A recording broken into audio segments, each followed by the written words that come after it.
You're listening to this podcast, so I know you've got a curious mind. Here's a helpful fact you may not know yet. Drivers who switch and save with Progressive save over $900 on average. Pop over to Progressive.com, answer some questions, and you'll get a quick quote with discounts that are easy to come by. In fact, 99% of their auto customers earn at least one discount. Visit Progressive.com and see if you can enjoy a little cash back. Progressive Casualty Insurance Company and Affiliates. National average 12-month savings of $946 by new customers surveyed who saved with Progressive between June 2024 and May 2025. Potential savings will vary. Monday in America, Mom's running the vacuum cleaner upstairs, OG, while we get started. Why does she always think it's time to vacuum when we're trying to podcast down here? It's as if she owns the place. Yeah, it's a hoot, right? I mean, just trying to get some work done today, and can't concentrate because, you know. Hey, you know what, OG, though? There is good news for the stackers out there. This is crap you'll never hear on the Dave Ramsey Show. You're never going to have Mom behind you. This is the real America. Oh, Dave, excuse me. I got to get back over here. I got to dust behind the microphones while you're in the middle of your radio show. Mom acts like we're not paying rent. Oh, good point. Well, hey, enough of that. We need to raise our glasses, gentlemen, because we had a fantastic weekend. And it's all because we had the men and women of our armed forces taking care of us. So on behalf of those of us sweeping up here in the vacuuming in the basement, those of us making podcasts, the men and women making podcasts, the men and women at Navy Federal Credit Union, big salute to our troops. Cheers. Hashtag America. Is this your place? No, I live with my mom. Oh. Yeah. You hungry? Hey, Ma! Can we get some meatloaf?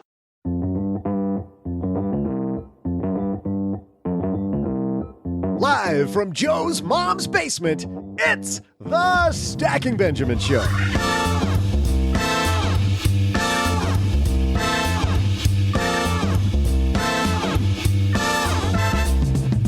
I'm Joe's mom's neighbor, Doug, and are you ready for student loan payments to resume? Wait, wasn't that a law that passed? Yeah, the Supreme Court struck that down. Wait, but isn't there another plan? It turns out there is, but we'll sort out all of your options on today's show with debt attorney extraordinaire, Leslie Tayne. For our TikTok Minute, we'll share an ingenious product you can buy for your mental health. And in our headlines, all of your favorite stock indexes are rebalancing. What does that even mean? We'll share. Plus, we'll throw out the Haven Lifeline to a lucky stacker, and of course, I'll save time for some trivia that is nothing less than brilliant. And now, two guys who are ready to be the brilliant beacons of hope for a better financial future for us all. It's Joe and O-G-G-G-G.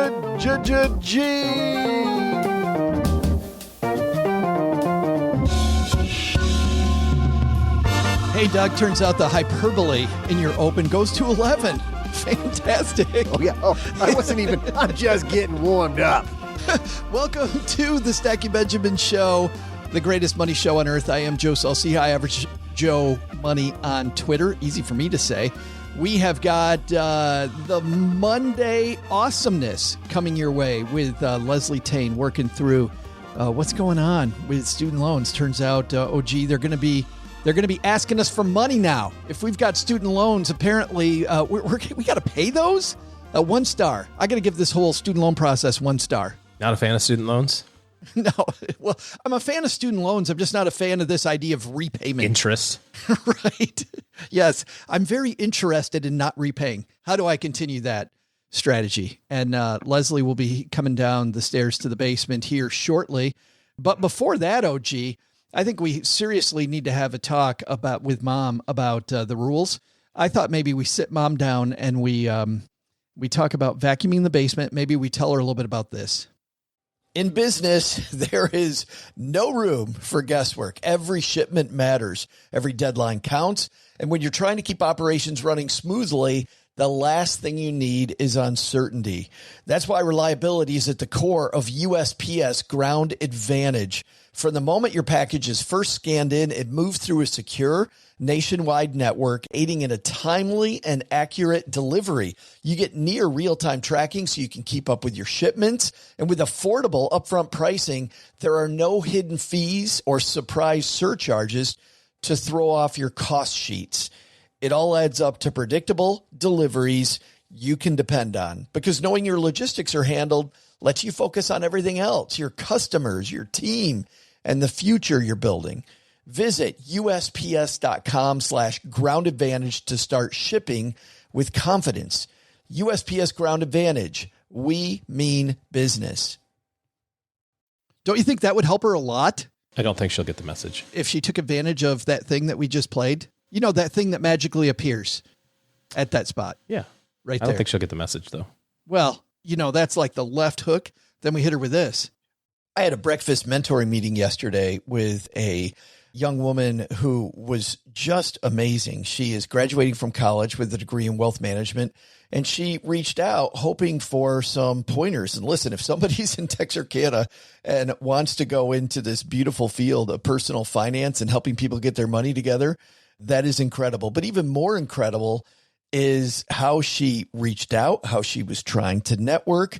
And I was having a discussion that finding the right person and avoiding the wrong person for a role, that's what can make or break an organization. And we just don't see that many qualified people. So how do you find them? Well, Indeed sponsored jobs is a boost whenever you need to find quality talent. If you're hiring, Indeed is all you need. You can stop struggling to get your job post even seen on other sites. You'll match with quality candidates with Indeed's sponsored jobs. Get matched with and hire quality candidates who can drive the results you need. Reach candidates who meet your specific criteria like skills, certifications, or location. It drives me crazy when I'm matched with all kinds of people who aren't a fit. I don't have that kind of time. People are finding quality hires on Indeed right now. In the minute I've been talking to you, companies like yours made 27 hires on Indeed, according to Indeed data worldwide. Sponsored jobs posted directly on Indeed are 95% more likely to report a hire than non-sponsored jobs. Spend less time searching and more time actually interviewing candidates who check all the boxes. Less stress, less time, more results. When you need the right person to cut through the chaos, this is a job for Indeed sponsored job. And here's what's cool, stackers. You're going to get $75 in sponsored job credit to help get your job the premium status it deserves at Indeed.com/podcast. Just go to Indeed.com/podcast right now and support Stacking Benjamins by saying you heard about Indeed right here at Stacking Benjamins. Indeed.com/podcast. Terms and conditions apply. Hiring, do it the right way with Indeed. We should punch mom. That's probably not highly inadvisable. Do not. She might also have to turn the volume up to hear it over the vacuum, Ma. But still, we'll play it for her. Here it is. No? You still think she won't get it? It's a valiant effort. Leslie Tayne coming down to the basement. Before that, a big headline. So let's get this party started. Hello, darlings. And now it's time for your favorite part of the show, our Stacking Benjamins headlines. Our headline today comes to us from Reuters. This is from about a week ago. Wall Street heavyweights mixed ahead of the NASDAQ 100 rebalance. Reuters reported then shares of Wall Street's most valuable companies were mixed Friday before last ahead of a rebalance of the NASDAQ 100 index to address the benchmark's overconcentration. Reason we didn't cover this, OG, in an earlier headline is this is not news that you should ever react on. Clearly, Reuters reporting that the markets did not react to this. But the thing is, most stackers don't realize that indexes, in this case, the NASDAQ, but also the S&P 500 is getting ready to add, as we're reporting on our Stacking Deeds sister show, getting ready to add REITs and real estate in general as one of the categories that are in the S&P 500. These indexes, OG, are actually not as static as people think they are. They are kind of self-cleaning. Like as a company in the S&P 500, as an example, as a company underperforms, if it underperforms for long enough, OG, they take it out. Right. I mean, this is another cool thing about indexing is weeding the garden gets a heck of a lot easier. Well, it's nothing that you have to do. And if you try to, use that information, it's very difficult to make investment decisions based on, these articles about rebalancing and that sort of thing, because it's already happening for you. And to your point, it's like you don't have to worry about trying to keep track of, which companies are doing what. It's automatically handled for you. We often find when we talk to stackers that have individual stocks, OG, that they will go, oh, I should have gotten rid of that a long time ago, right? I mean, buying individual stocks might give you some upside, but also if you've got a full-time job, if you're working in another field, you got to keep track of that garden. You got to keep weeding the garden. And, we talk about so many upsides of indexing. This is one that's just a hidden thing. You could hold on to the S&P 500 for 20 years and it'll change every year and you don't have to do a thing. Yeah, twice a year, as a matter of fact. So it'll change 20 times in 10 years. It'll change 40 times in that 20 years. But the funny thing is when you look at individual stock picking, right, and you say, okay, I want to own, this position, you probably would own it if you had a S&P fund or a Russell 2000 fund or something like that, right? I mean, the likelihood of you owning it is pretty high. So you're participating in it. What you're saying by having individual positions is, I want to overweight in this idea or in this thing. Sometimes you're right with that, but a lot of times it's very difficult to pick that horse in advance. So I don't know why you'd try. Well, and this is what's frustrating. So many investors will own an index, they'll own a fund, and yet they will buy and sell in and out of that fund. And if you own the S&P 500, like the S&P 500 makes these moves. The NASDAQ in this case, with this particular headline, makes their rebalancing move based on data that they have. Often, OG, I talk to people about why they make a move. They're like, oh, my gut feels like this stock's going nowhere. Yeah. The old gut index. That is. So wait a minute. So I have an index that is professionally deciding when to change the weighting, when to do what they do. And I'm going to second guess that person. And heck, we talk about active funds often underperforming these indexes. And people even do it with these active funds. So I have a collection of stocks. I have a manager who manages these stocks, and I'm going to buy and sell because I'm smarter than the manager. I know more than they do. Yeah, it is kind of interesting when you look at it and look at just the sheer quantity of positions that you actually have, right? Parts of. You buy an S&P 500 fund, a total market fund, or small company fund or something like that, you might have 8,000 or 9,000 different stock positions in your portfolio on 3 different line items. And meanwhile, you're going, I think I want to trade this today. It's like, what are you doing? Just invest the money. Sit down, invest the money, and let these indexes take care of it for you. We recommend something called an investment policy statement that people use when they're building a portfolio. That's where you set up your portfolio in a way that you're setting certain conditions. Can you talk for a second about an investment policy statement and how using indexes might work in an investment policy statement? Well, I think the part you want to start with is, how much money do I need to make to reach my goals? When you look at what you're trying to accomplish, let's say you're 30 years old and you're going, I think I want to retire when I'm 60 and I want this type of lifestyle and that sort of thing. You can work backwards to find out the rate of return that you need to accomplish your goals. I think people start with the wrong side of it. They think, well, how risky am I? Well, how risky do you have to be? That's really the question. If you're not risky enough and you never reach your goals, I guess that was pretty risky, right? Right. It's like, so you have to start with, well, what am I trying to get to? So you can just figure out, and do some calculations, how much, what's inflation and how much income do I need in 30 years from now? So how much money do I need? And then you can extrapolate from that. How much do I have and how much am I saving? And then how much does it have to grow? Because it's going to have to do something. You're going to have some sort of market growth, some sort of return on your savings, because it's not possible for you to save all of tomorrow's future money today. There's not enough money. You don't make enough. You have to have the power of compounding. So then you start with, how much do I need in terms of return? And then look at the kind of big buckets. We just use basically 4 big areas to think about: big companies and small companies, US and non-US.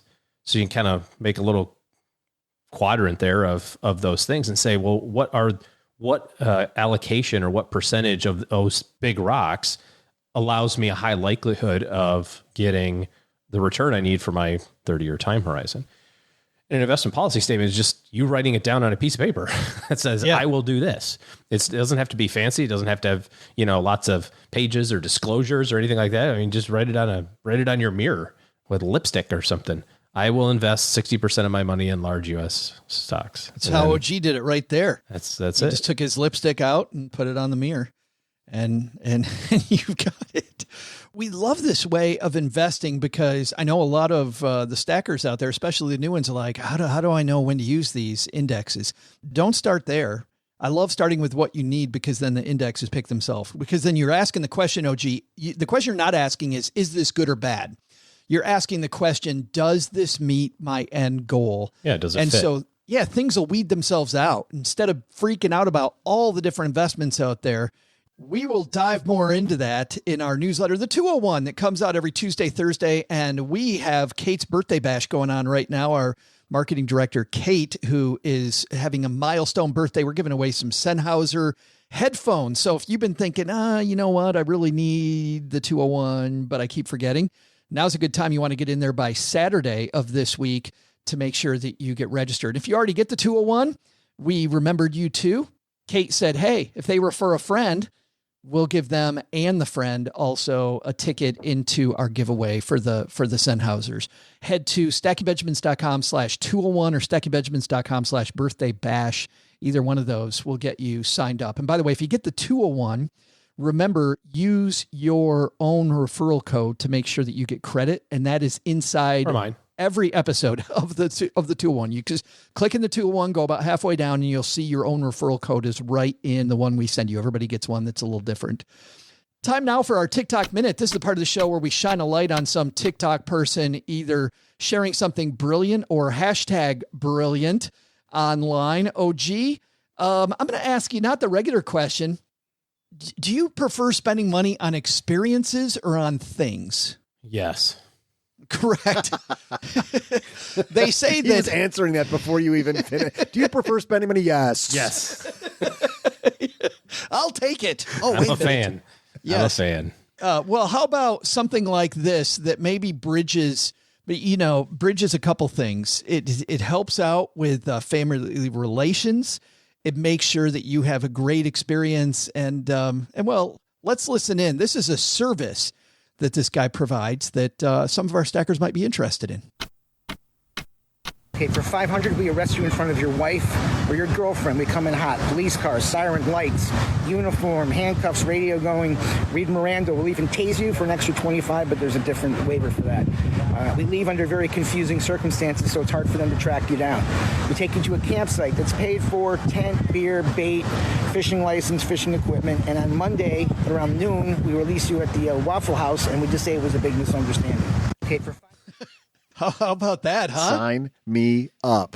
Absolutely. The first comment on here, OG, says, my guy's about to be a millionaire in about an hour. Yeah, I think so. Maybe. We could all do that. Second one says, I want my phone outside the jail so when she looks at the location, I'm at the jail all weekend.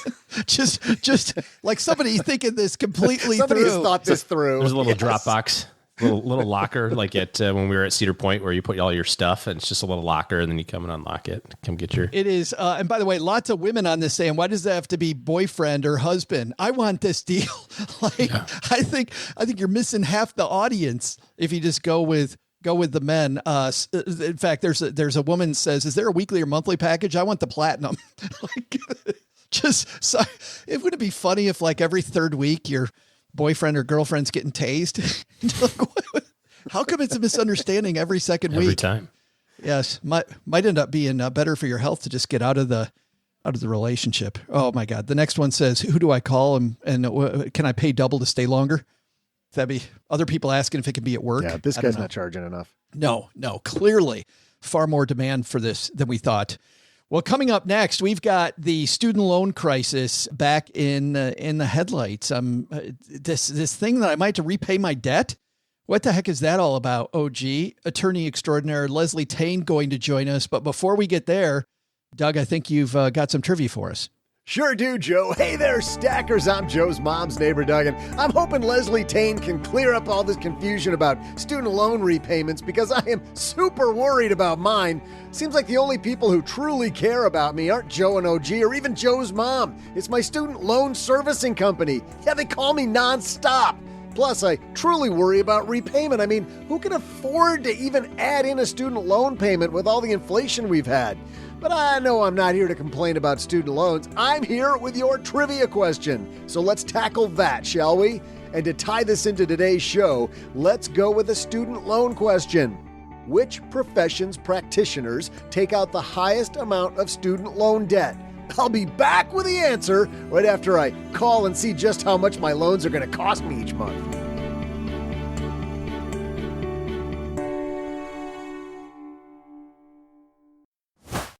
Insurance isn't one size fits all. That's why drivers have enjoyed Progressive's Name Your Price tool for years now. With the Name Your Price tool, you tell them what you want to pay, and they'll show you options that fit your budget. So whether you're picking out your first policy or just looking for something that works better for you and your family, they make it easy to see your options. Visit Progressive.com. Find a rate that works for you with the Name Your Price tool. Progressive Casualty Insurance Company and Affiliates. Price and coverage match limited by state law.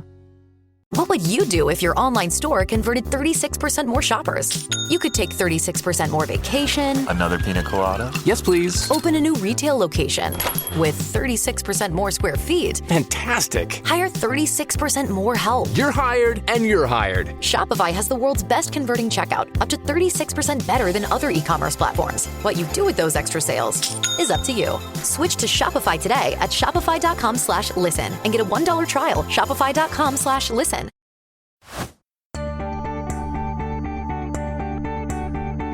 Hey there, stackers. I'm Master Budgeter and Student Loan Disposer, Joe's mom's neighbor, Doug. Well, I just got some bad news. It turns out my balance is way higher than I thought, and I'm going to seriously have to watch how I spend my money. Oh, man.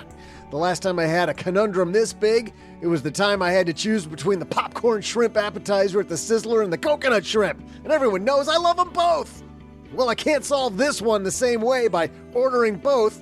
And I also will probably never be able to order both again because get this, my student loan bill? Yeah, I owe a whopping $286 on my student loans. Still, after all these years, that means I have to add an amazing $4 a month for the next 8 years to the old budget. Ouch! Now, don't get me wrong, this isn't close to some of your debt. Seriously, I don't know how you do it. Listen to today's trivia answer. The question was, which profession has the highest average balance of student loan debt? Well, with an average of $292,000 in student loans when they finish, number one with a bullet are dental students. Doctors in general have over $200,000 in debt, but interestingly, nurses usually have a very low student loan balance when compared to many other professions. So are student loans going to get deferred again? What should our strategy be? Here to answer those questions and more, say hello to attorney Leslie Tayne. I'm super happy she's back with us here. Leslie Tayne joins us in Mom's Basement. How are you? Good. Great. How you doing? Having a great summer. How about you guys? Well, me too. You having a great summer helping a lot of dental students out of their debt. Have you had many dental people that have had big-time debt problems? Yes, I have. Many, many dentists with hundreds of thousands of dollars of debt. Wow. That means they need to, I don't know, recommend braces more often for more people? Do a lot of drilling. They're getting their teeth kicked in by the financial industry. Right. All right, Leslie, walk us through this. So it appears we might have to repay, but let's begin at the beginning. President Biden and the administration had this great thing letting a lot of people either defer longer, maybe release some debt. That all got knocked down by what? The Supreme Court? Yes, the Supreme Court decided that the Biden administration did not have the authority to act and make that determination that there should be student loan forgiveness on the federal student loans. So that's long gone now. Okay, so that means that now we may have to repay. But now I'm seeing lots of headlines about the administration has another plan and that there's a good, well, I don't know if it's a good possibility or not. Are we going to see a plan make it through Congress, or should I get ready to pay my bills? You know, I'm of the opinion that one should be ready to pay their bills, because even if something makes it through Congress, it's not going to be a widespread debt relief program where you're going to get all of your student loan debt forgiven. What they're talking about, the programs that they're talking about are making it easier to pay back, widening some of the programs so that more people can apply and more people qualify for some of the programs that they have. But it is not the same program that was offered and then shut down by the Supreme Court. That was a forgiveness program where based on income, you could get forgiveness up to $10,000 or up to $20,000. That is completely off the table. What they're talking about really is, again, widening the berth of the opportunity for different programs. So get ready to pay. Yeah, well, I like what Leslie's saying. Let's widen this out a little bit more than student debt, which is, when you build your financial plan, OG, I like this idea of plan for the worst, like Leslie's talking about, and hope for the best. Well, and it wasn't just but 3 or 4 years ago when you were already paying these bills, or a lot of us were paying anyway, and then they went away. Some people kept on saving the money into a special place, a savings account or investment account or something like that, to be able to keep that muscle going. We're running out of days now. I think when's the payback time? October, I think, is what I think I've heard in terms of the time frame. I'm thinking about this from the perspective of somebody who went from nothing or is going from nothing to like $1,000 a month or $800 a month, some pretty substantial payback cash flow. I would start working on that now, in terms of, building the strength to be able to pull that off in October. If I'm right, and it's the 1st of October, you've got August, September, and October to kind of get yourself up and running. Maybe you can't pull off $800 a month right now, but maybe you can save $300, and then in September save $500. And then by the time you get to October, you can kind of figure out the budget to make it work, as opposed to October 1 or October 15, whenever it's due. Oh, boom, here's a big giant bill that you haven't been paying for a long time. What are some of those things we should be focused in on with, as OG's talking about this runway to October? So I would agree with all that. The payments are supposed to resume sometime in October, after October 1st, but interest starts again in September. So if you can make a payment, if you have the money to pay off your student loans, and some people have been saving. I actually have a veterinary client who has been saving for the last 3 years, and she has over almost $250,000 left on her student loans, and she is going to pay it off. Wow. Right as soon as the interest rate is going to kick back in September 1st. So if you've been saving and you have the money, it's a great time to pay off or pay down the student loans. It is a fabulous time to put money into a savings account, because basic savings accounts are paying, for around 4%. So it's a great time to put money in a savings account and use that to help pay your student loans. You can prepay your student loans. That's over the course of the last 3 years, there was no rule that said you weren't allowed to pay. There was just no requirement to pay. So you could have been, and some people have been, chipping away at the balances, because when interest kicks back in, it's going to kick back in on whatever's remaining. So if what's remaining is less because you paid it down, the overall amount that you ultimately pay will be less because interest will be on lesser balance. Hopefully that makes sense. Yeah, it does make sense. It seems to me, well, when you and I had a great discussion on Instagram, we did an Instagram live with some stackers and they asked some phenomenal questions. If you want to hang out with us on Instagram, get our welcome kit, stackingbenjamins.com/welcome. But Leslie, you were telling people there too, it's been a long time since you may have paid your student loan. You might want to contact the servicer. Absolutely. So many people have moved around and servicers are changing. And some of the programs are changing. So the names of the programs are going to change. So if you've moved around or you're not sure that your servicer is the same one from before, it is a great time to contact the servicer and make sure that your information is up to date, that they have your current mailing address, email address, that you can log into your account appropriately, and that you have the information you need for the newer programs that are coming out. Some programs have to be applied to, some are going to be automatic. And your finances may have changed over the last 3 years, putting you into possibly allowing you to qualify for some of the newer programs. So it's a great time to reach out. I wouldn't recommend waiting to the last minute, because a lot of people wait to the last minute and you could find it very difficult to get in touch with the student loan servicers. They could be bombarded. So, there's definitely something to be said about getting ahead of the pack. Well, plus I think the quicker you know what the burden's going to be and make sure everything's right, the better you can focus on what OG's talking about, which is your strategy. Now, let's say that I'm on the opposite side of that. I'd love to be that veterinarian that's going to pay off $250,000 of debt in one fell swoop. How kick-ass is that? But let's say I'm on the other side of that. I hear that number, Leslie, and I'm like, there's no way I can come up with it. What are my options? So there are so many options, and it's going to be dependent on your income. So your options have to be discussed with the servicer because, again, there's new programs and some confusion and some changes to existing programs like the Public Student Loan Forgiveness Program. They're changing some of the parameters to that, meaning that used to be full-time work. Now they're saying anything over 30 hours. So that might change your qualifications for that type of program. You have to reach out to the servicer and discuss it. But in order to be able to discuss it intellectually and understand what really where you're at, you have to have not only your budget, but you have to have your tax returns and your income. You need to know how much money comes into your household and goes out in order to know, what am I going to qualify for? Because they're going to ask you the first question about how much do you make? And if you can't answer that question, I know it sounds crazy, but there's a lot of people who can't answer the question about how much they actually make. Our number's zero. I mean, we're podcasters, Leslie. We don't make anything. Okay, so if you make zero, that's still a number that would qualify you for certain programs. Perfect. See, now you don't have to pay back that debt right away, but your interest will still accumulate. So if you don't pay anything, by the time you do earn money, you'll owe a lot more. Man, she's just full of good news, isn't she? That's right. Well, that means being underpaid is still glass half full, Doug. That's what that means. Glass half full. Yes. There's lots of ways to look at your income. Now, let's say that I have enough money to pay some of my debt, but not all of it. I can pay my student loans or my credit cards. I can pay my mortgage or my student loans or my credit cards. Is there a hierarchy to what gets paid and what triage I might do if I can't pay everything? So the recommended payment structure, if you're going to look at it like a pyramid, is you have to pay your rent, you need housing, food, shelter. Those are priorities, certainly over the student loans and credit cards.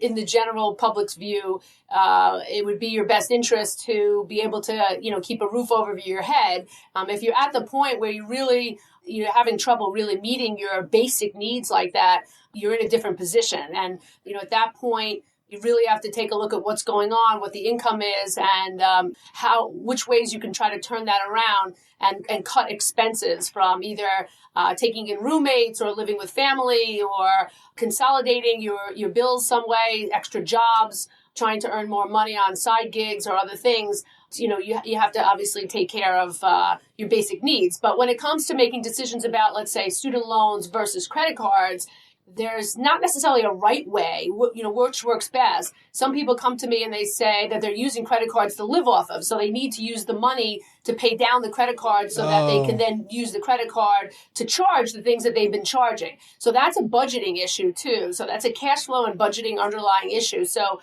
in that case, that person would likely choose credit cards over student loans. But if you have extra money and you can budget and you can balance the two, it really should be a balance between what's going to credit cards and what's going to student loans. It seems like, you recommended earlier, contact the servicer, right, before student loan repayments happen. If you're struggling, I would imagine contacting those servicers is probably a big option too, because they must have some things that you can do. Yep, you'll have much more flexibility contacting a student loan servicer than you will with your credit card companies and your mortgage, for sure. But believe it or not, I don't want to use the term easier, but it's less challenging to negotiate with your credit card companies than it is with federal student loans. There's no negotiation of that debt, despite what people think. Private student loans is a different ballgame, but you cannot negotiate the balances on your federal student loan debt. On credit cards, you can ask for changes to the structure of what's going on if you're current and certainly if you're behind. So definitely reaching out. But if you reach out and you tell your student loan servicer or your creditor that, you are, and let me tell you, especially your credit cards, they can see what you've charged. If you just spent the summer in Europe, it's not going to be a good argument on why you can't pay your student loan debt. So, and I see this all the time about what people consider wants and needs. And if you're going to go to your student loan servicer and say you don't feel like working full time, you can only find a part-time job, you're going to be challenged. Sounds like me. I was wondering why you had your hand. You don't feel like working, you only want to work part-time. I read this morning on lazy girl jobs. So I'm not sure if you went to your federal student loan service or any of your creditors and said, hashtag, lazy girl job. And that's why you can't pay your bills, that they're going to be particularly understanding about giving you, different options. So obviously, you've been given credit. That's kind of a grown-up thing, and it's an obligation, and it needs to be paid back. And you cannot rely on the government to wipe out all your debt or forgiveness programs. So, you have to find a balance between what works with your lifestyle and your budget, and obviously the willingness on the part of creditors to give you reprieves with the monies that you owe. I can't just tell them that life is cheaper in Spain, Leslie. I can't say that, standard of living life is less. Life is better working remotely. You didn't hear that? That's right. Absolutely.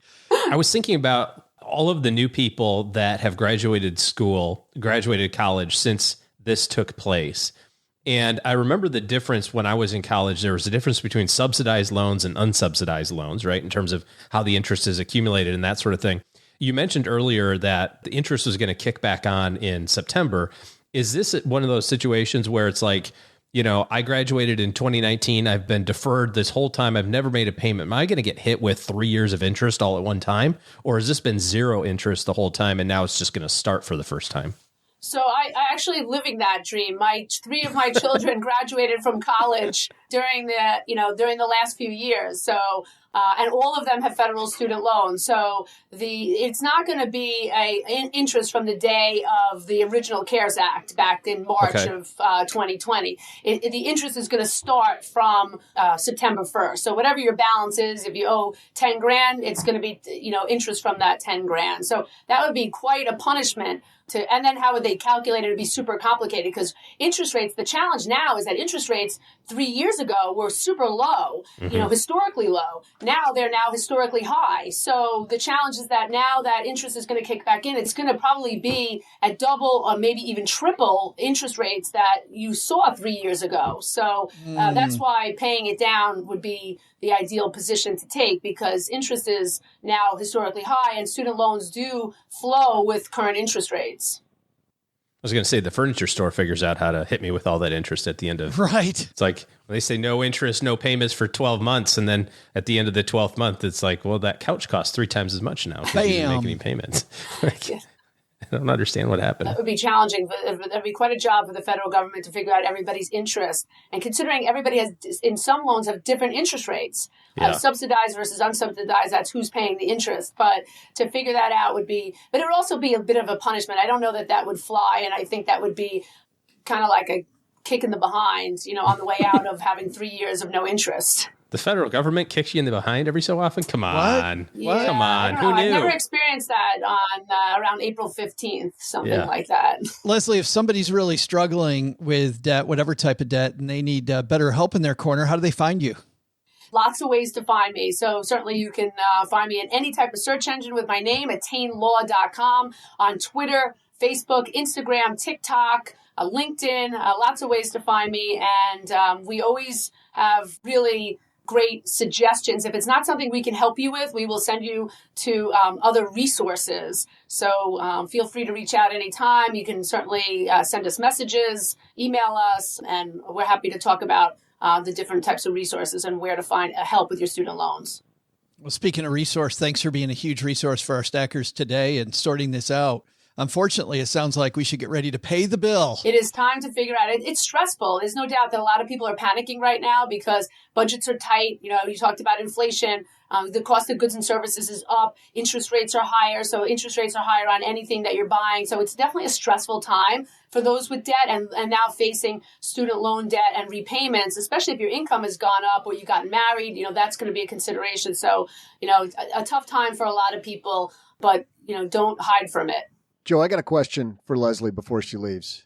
Okay. Yeah. Leslie, on Long Island, when does the weather get too brick to leave your house and go spend some guap on a slice? What the hell are you talking Are you making fun of my Long Island accent? You got that G perfect.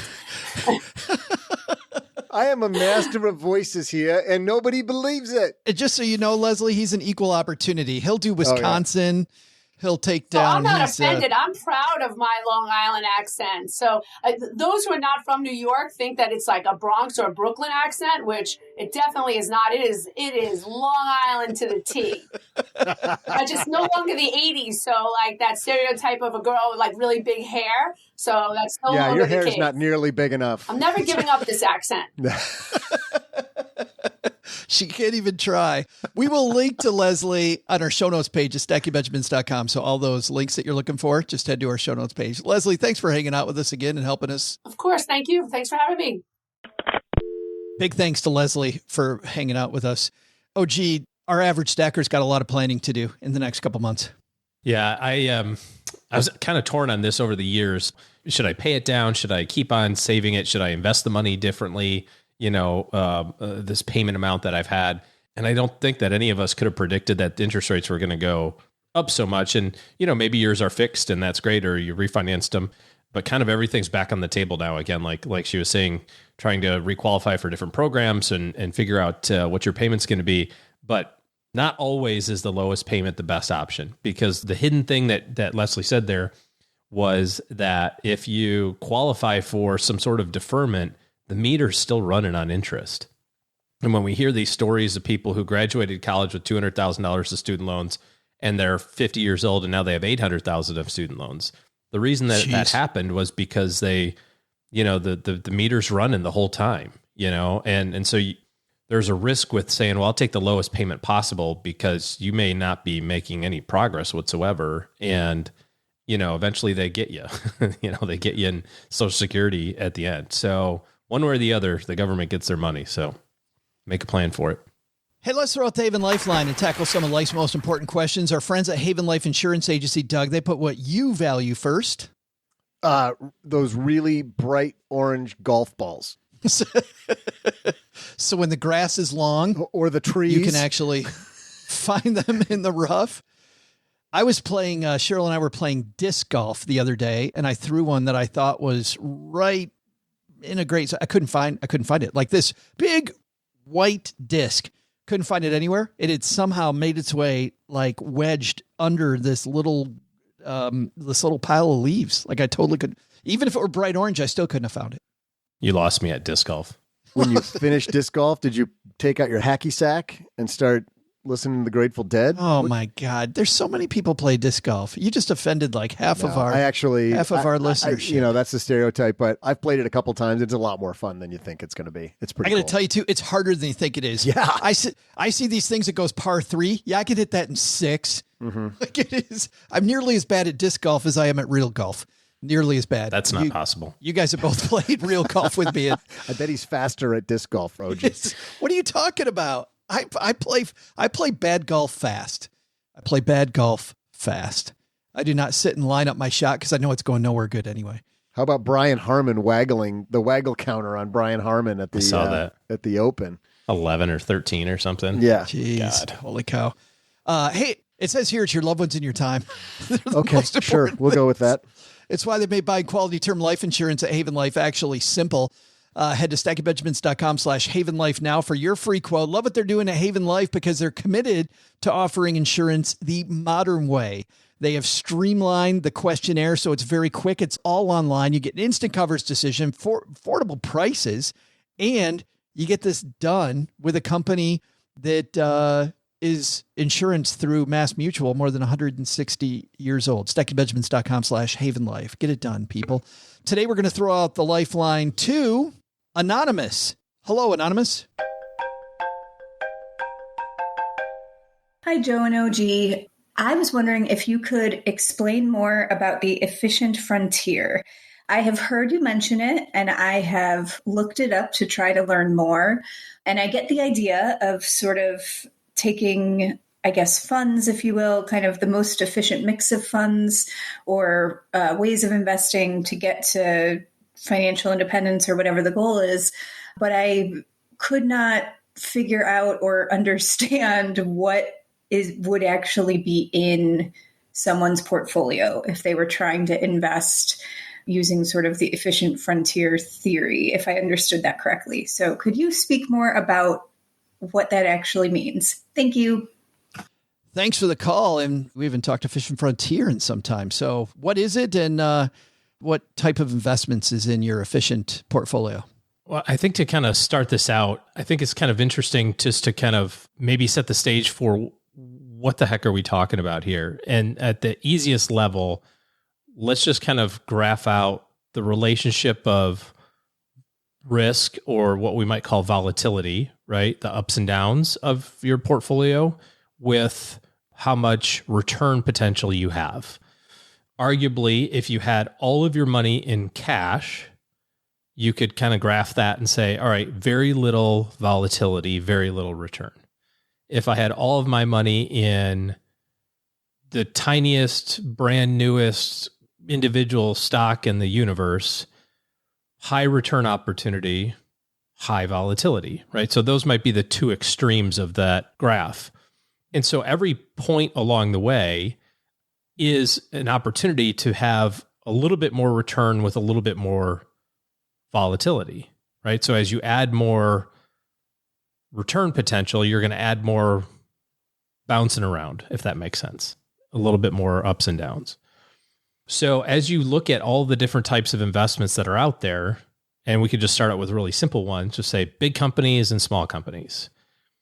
There is a mixture of big companies and small companies that produce different amounts of risk and return based on how you allocate to those with those percentages, right? If you have 90% of your money in big companies and 10% of your money in small companies, it will produce a certain risk and return profile.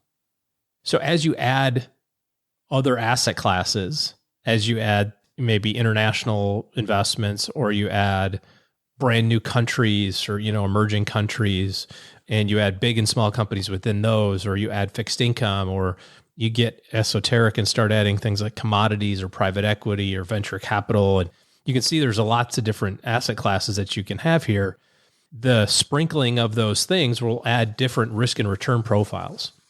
And so the efficient frontier is basically an equation of what is the most efficient use of all of those different types of tools to achieve the highest level of return for that unit of risk. And the reality is that there's no right answer for it, because it's going to be different for everybody.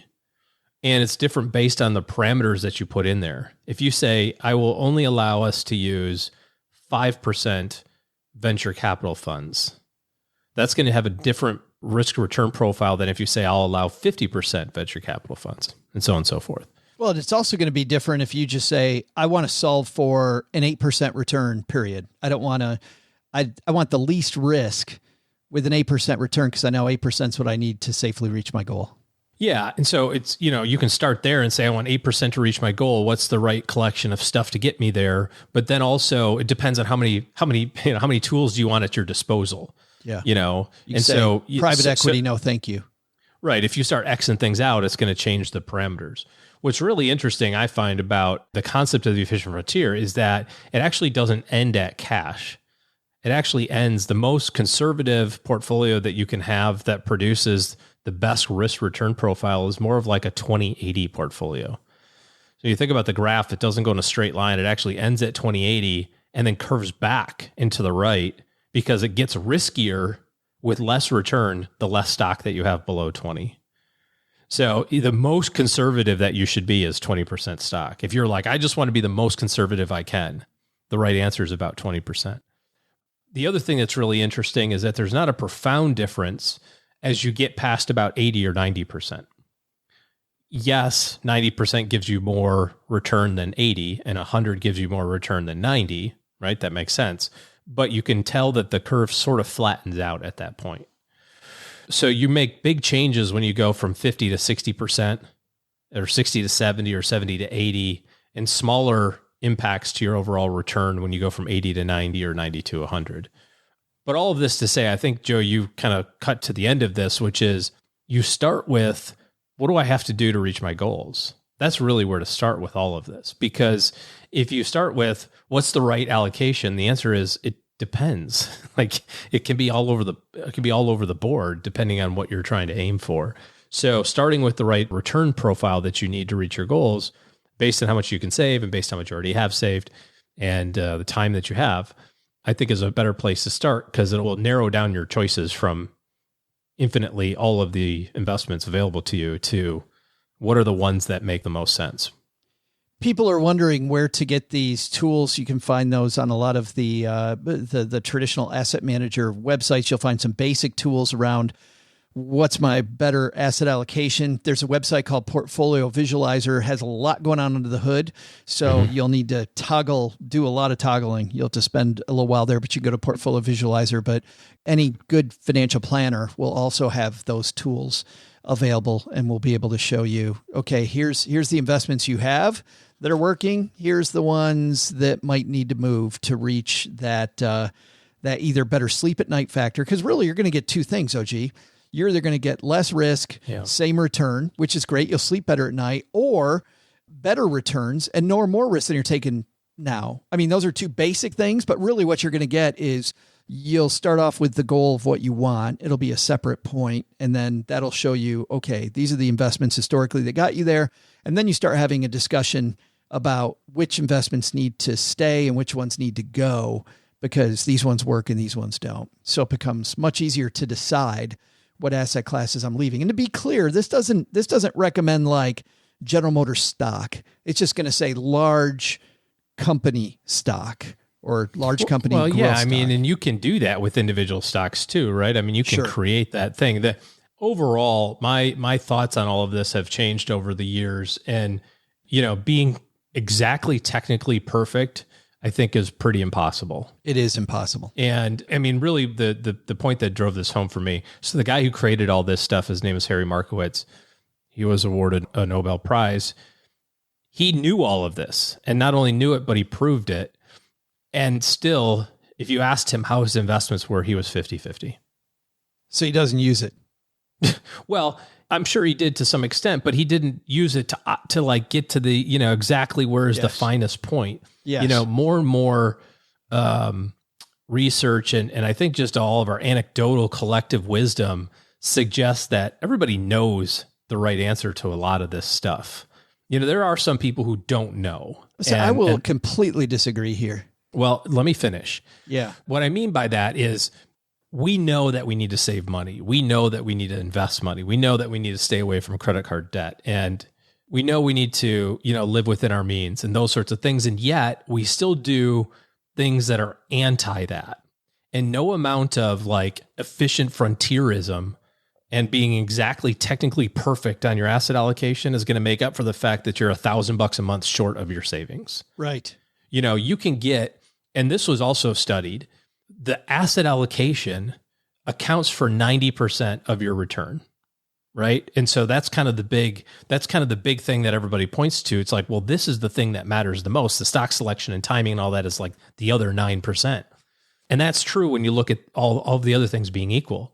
But what we find is that it's not the asset allocation that's wrong, although quite often there's some improvements to be done there. It's the fact that you're way under saving, or you're way saving in the wrong place. All of your money is pre-tax. You don't have any money on the tax-free side or on the non-qualified side.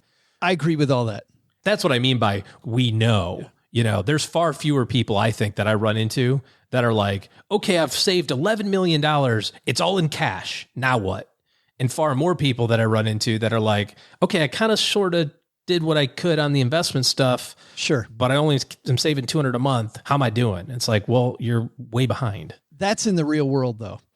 That's in the real world. That's where we live, man. No, we actually don't. We have a bunch of people who are podcast listening nerds who spend a ton of time being very efficient in every other area that listen to this show. And then they go, no, VTSAX. I'm not doing crap above that. And you and I know that the efficient frontier is such a better way to go because these people have already done everything you're saying, OG. So in our little fishbowl community, I want to be clear to these people when you say, well, it doesn't really matter. Well, to you Uber geeks out there who do everything else correctly, but you ignore this because of some talking points you heard, you're wrong. You can pick up a bunch of extra money there. You can actually optimize in this area. And it just blows my mind why some of these people will optimize every single thing. But no. I'm going to stick with the beginner strategy. It's a great strategy. I'm not ripping JL Collins here. Yeah. What I love about the simple path to wealth is it goes, hey, when you first start off, forget about asset allocation. Just buy the total market and you're going to go. And it's simple and you will make it. And you know what? He's not wrong. But when you've accumulated $1 million and you're still, I just put it all in VTSAX because I know simple about it. You wouldn't waste that money in any other area of your life, but you'll waste it here. And I just don't get it. So I just want those people to hear you correctly too. Hot take. Yeah, no, I agree with you. And, there's certainly extremes on both sides, I think.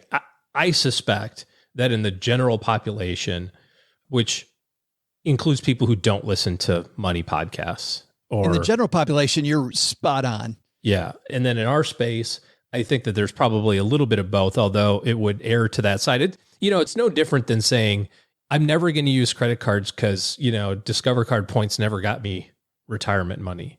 Like just stealing a line from Dave Ramsey, right? Like as your mantra. You're right. Absolutely. Having credit card debt is awful. But I went to Cedar Point with my kids. We got airline tickets, the park passes, stayed in the hotel, and I did it all on points. And it was like $3,000 worth of stuff that I didn't pay a penny for. So just to, I'm trying to compare it, I guess, a little bit to that to prove your point, which is to say the beginner path is right, but also so is, 201, and so is 301, and so is 401. And there's a place for all of those things, basically. So don't just get kind of stuck in one dogma, Yep. As your life goes. Thanks for the question, caller. And I hope that you gave your email to Gertrude when you filled out the form, because we want to send you a Haven Life Greatest Money Show on Earth t-shirt. And to get that and to have us answer your question, stackingbenjamins.com/voicemail. If you would like us to answer your question as well. Great question about the efficient frontier. Hey, if you're not here to ask questions to us about profession or getting out of student loan debt, you're here because your plan needs to be a lot better. You need better people in your corner. OG and his team are taking clients. So head to stackingbenjamins.com/OG. That leads you to his team's calendar, and you can see how they can interface with you to help you make better financial decisions. We're already going into August. How have your decisions been so far? They need to be better. stackingbenjamins.com/OG. On a much lighter note, looking at the community calendar, you got till Saturday, everyone, to get in on Kate's birthday bash. Kate's birthday was on Saturday, but she's been very nice about this, OG. She said, you know what? We'll let people get in for another week. So stackingbenjamins.com/birthday bash. You sign up for the 201, you get a double whammy. Number one, you're going to get all those great links, deeper dives into what we talk about on the show so that you can actually dive in even more. But you'll also now, until Saturday, be signed up for these awesome Sennheiser headphones. And if you don't know Sennheiser, Sennheiser is the brand of microphone that NPR uses to make those podcasts that are nearly as good as ours. Close. Guy Raz, he's okay. But no cigar. He's all right. Yeah. Roman Mars, he's fine. Bruno Mars. Bruno Mars. Way better guy. Do you think Bruno and Roman are related? Cousins. They probably are. All right. Thanks so much for hanging out with us again, everybody. Coming up on Wednesday, OG and I have a top five. We're going to be talking a lot about advisors and your team the rest of the week. I have a top 7. All right. OG's bringing it. He's giving you 2 bonus ones, like the Baker's dozen, the Baker's 7. I don't know. But for today, we'll give you the top 3 things you should have learned. That would be the today. Half dozen, Joe. If the Baker's dozen is one more than an actual dozen, the Baker's half dozen would be one more than a half, which would be 7. Come on. Do I have to do math for you, too? It'd be 6.5, though. Well, do this. Tell us half a donut. Tell us what we should have learned today, Doug. Okay, fine. Well, Joe, first, take some advice from Leslie Tayne.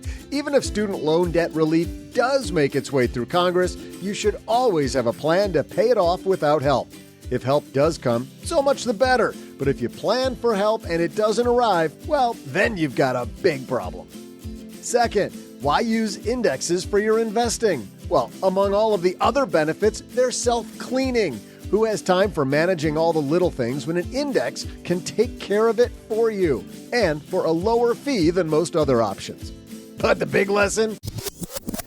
turns out that deferring my student loans can still be an option. The good news is that I'm only going to have to defer them for a few more months, until I win the lottery. Thanks to Leslie Tayne for joining us to talk about student loan debt. You can learn more about Leslie by visiting taynelaw.com. That's TAYNE law.com. We'll also include links in our show notes at stackingbenjamins.com. This show is the property of SB Podcasts, LLC, copyright 2023, and is created by Joe Salsihai. Our producer is Karen Repine. This show was written by Lacey Langford, who's also the host of the Military Money Show, with help from me, Joe, and Doc G from the Earn and Invest podcast. Kevin Bailey helps us take a deeper dive into all the topics covered on each episode in our newsletter called The 201. You'll find the 411 on all things money at The 201. Just visit stackingbenjamins.com/201. Tina Eichenberg makes the video version of this show. Once we bottle up all this goodness, we ship it to our engineer, the amazing Steve Stewart. Steve helps the rest of our team sound nearly as good as I do right now. Want to chat with friends about the show later? Mom's friend Gertrude and Kate Yunkin are our social media coordinators, and Gertrude is the room mother in our Facebook group called The Basement. So say hello when you see us posting online. To join all the basement fun with other stackers, type stackingbenjamins.com/basement. Not only should you not take advice from these nerds, don't take advice from people you don't know. This show is for entertainment purposes only. Before making any financial decisions, speak with a real financial advisor. I'm Joe's mom's neighbor, Doug, and we'll see you next time back here at the Stacking Benjamin Show.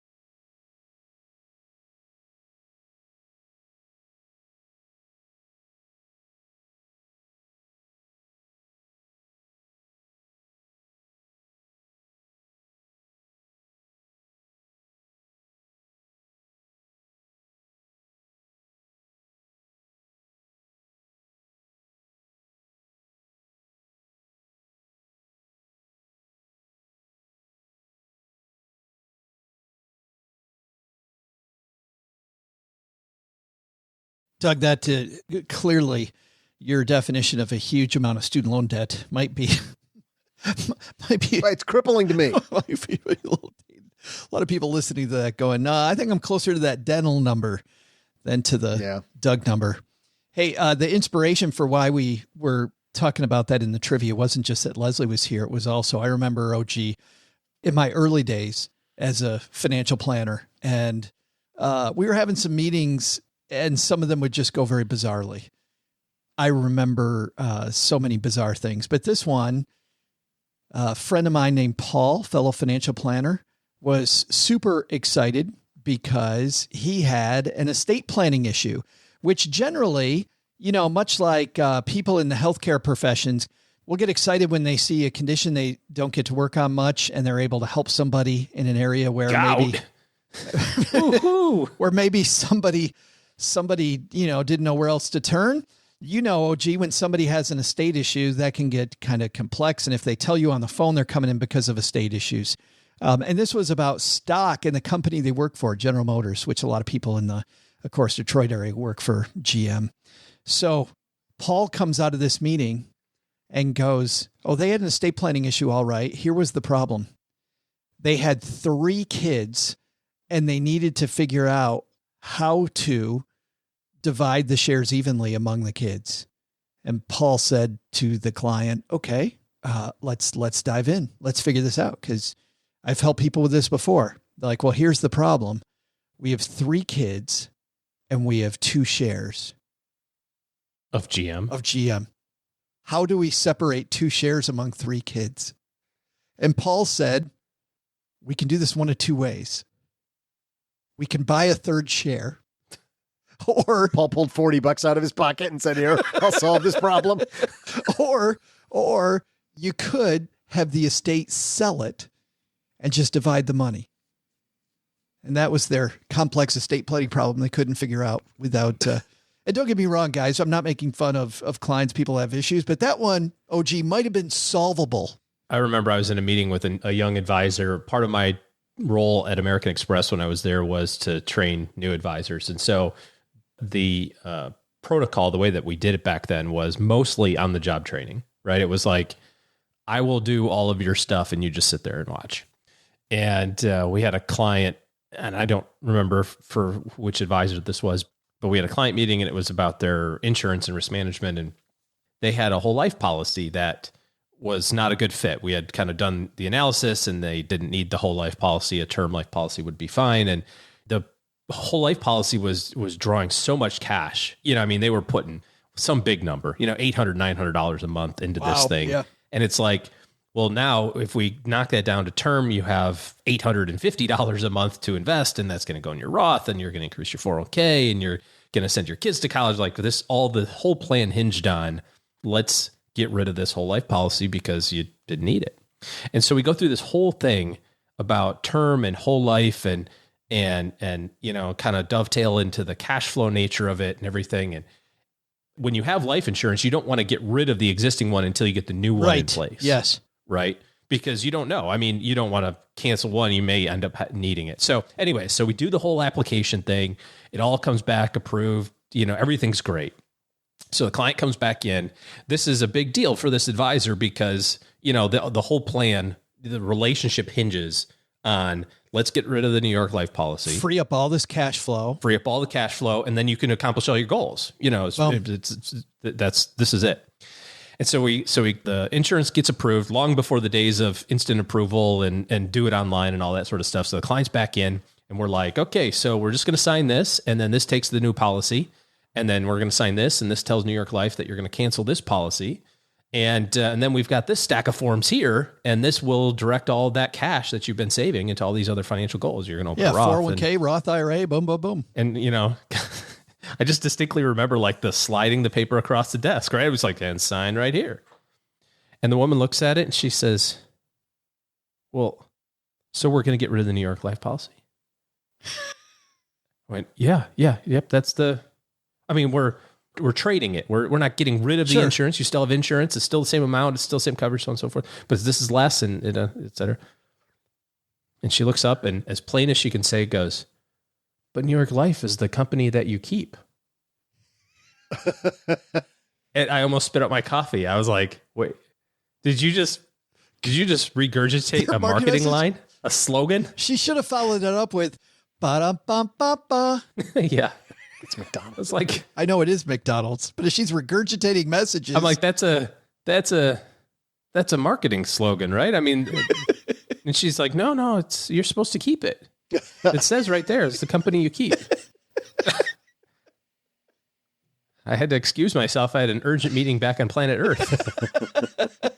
So then, needless to say, we are still hoping and praying for that family that their New York life policy accomplished all their goals for them, because that was we weren't going to do that. And that ends another episode of Stacking Benjamins, the only podcast you listen to.